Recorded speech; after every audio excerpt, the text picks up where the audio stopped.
Abiso naman po sa mga motorista sa Malabon at Navotas. Simula po alas 4 ng hapon mamaya pansamantalang isasara ang bahagi ng C4 Road Corner, Pampano hanggang Dagat-Dagatan Avenue sa Malabon. Para yan sa pagbubukas ng Pascuan Village 2023. Sa mga galing sa Longos o Tanuang Bridge na papuntang Dagat-Dagatan Avenue, pwede po kayong dumaan sa zipper lane sa kabilang bahagi ng C4 Road sa tapat ng Malabon City Square. Sa Navotas naman, asahan na posibleng bumagal ang daloy ng trapiko sa ilang kalsada. Mamayang alas 5 ng hapon kasi, nakatakdang dumaan ng imahe ng itim na Nazareno sa M. Naval Street.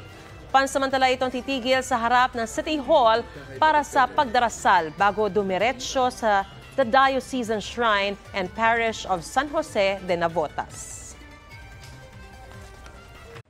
Mga kapuso, para una ka sa mga balita, mag-subscribe sa GMA Integrated News sa YouTube. Sa mga kapuso abroad, subaybayan niyo po kami sa GMA Pinoy TV at sa www.gmanews.tv.